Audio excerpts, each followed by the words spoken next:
السلام علیکم پیارے دوستوں، میں آپ کے سامنے سبق کاہلی کے دوسرے پیراگراف کی تشریح لے کر حاضر ہوا ہوں۔ میں امید کرتا ہوں آپ کو یہ بہت زیادہ پسند آئے گی۔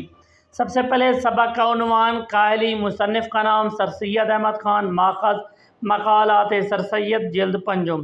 خط کشیدہ الفاظ کے معنی: اوقات بسر کرنا، وقت گزارنا۔ طبیعت ثانی لفظی معنی ہے دوسری طبیعت، یعنی پختہ عادت، حاجت، ضرورت، حیوان صفت، جانوروں جیسی عادات و صفات۔ پیراگراف ہے ہاتھ پاؤں کی محنت اوقات بسر کرنے، روزی کما کر کھانے کے لیے نہایت ضروری ہے۔ روٹی پیدا کرنا بھرنا ایک ایسی چیز ہے بامجبور اس کے لیے محنت کی جاتی ہے۔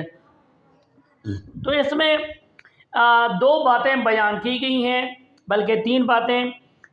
پہلی بات یہ کہ ہاتھ پاؤں کی محنت کرنے سے انسان روزی کماتا ہے، اور دوسری بات یہ ہے کہ اس سے کاہلی سے بچا رہتا ہے، اور تیسری بات یہ کہ محنت مشقت کرنے والے کی عادت بن جاتی ہے محنت کرنا، اور جو محنت نہیں کرتے اپنے دلی قوا کو بیکار چھوڑ دیتے ہیں وہ حیوان بن جاتے ہیں۔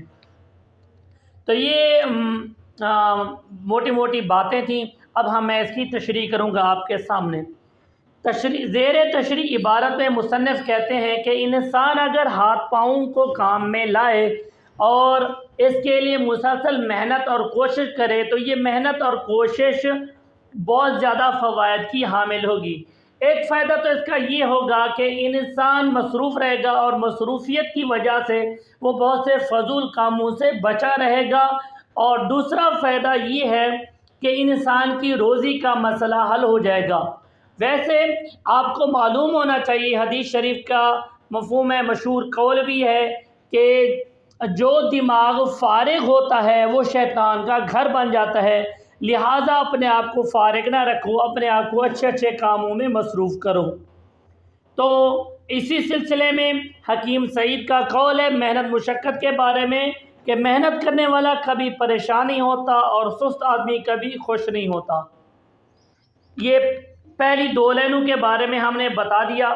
اب دوسری دو لائنوں کے بارے میں ہم تشریح کریں گے کہ سر سید مزید محنت کی برکات اور محنت کے ثمرات کے بارے میں بتاتے ہیں کہ عام مشاہدہ ہے وہ لوگ سست اور کاہل نہیں ہوتے جو محنت مزدوری کرتے ہیں، اور اسی طرح جو روزانہ محنت مزدوری کرتے ہیں سستی اور کاہلی ان سے دور ہو جاتی ہے، اور محنت مشقت کرنا ان کی پختہ عادت بن جاتی ہے، ان کے مزاج کا حصہ بن جاتی ہے۔ اور اسی سلسلے میں محنت کرنے والوں کے بارے میں اللہ کے نبی کا فرمان ہے کہ محنت مزدوری کرنے والا اللہ کا دوست ہوتا ہے، اور مشہور قول بھی ہے کہ کامیابی کا تالا ہمیشہ محنت کی کنجی سے کھلتا ہے۔ اب ہم دوسرے حصے پر آ جائیں گے جس میں وہ محنت نہ کرنے والے کے بارے میں ایک حیوان بناتے ہیں۔ تو اس بارے میں ہم کہیں گے سر سید احمد خان نے کہا کہ جو لوگ محنت نہیں کرتے، سستی کرتے ہیں، غور و فکر نہیں کرتے، اپنے دل کی طاقت استعمال نہیں کرتے تو وہ حیوان بن جاتے ہیں، اور ان کے اندر حیوانی عادات آ جاتی ہیں۔ اور انہی حیوانوں کے بارے میں قرآن مجید میں دو جگہ آیا ہے جہاں انسان کو حیوان بتایا گیا ہے اس کی حیوانی صفات کی بنا پر۔ ایک جگہ کہا گیا اولئک کالانعام بل ھم اضل، کہ وہ جانوروں کی طرح ہیں بلکہ اس سے بھی زیادہ وہ گمراہ ہیں۔ یہ گمراہ کیوں تھے؟ حالانکہ اس وجہ سے کیونکہ انہوں نے حق کو پہچانا نہیں۔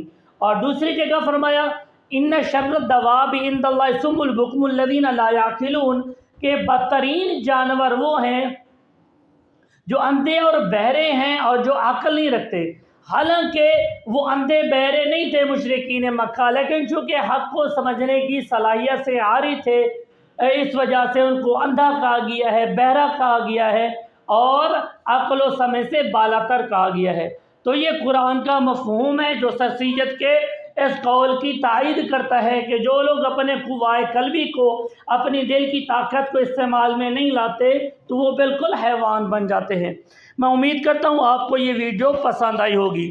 مزید آپ اگر محنت کے بارے میں جتنے اشعار آپ کو آتے ہوں وہ آپ لکھ سکتے ہیں۔ مشقت کی ذلت جنہوں نے اٹھائی، جہاں میں ملی آخر ان کو بڑائی، یہ بھی محنت کے بارے میں ہے۔ اور اسی طرح دوسرا شعر ہے محنت کرو عزیزو محنت سے کام ہوگا، کہتے ہیں بخت جس کو آ کر غلام ہوگا۔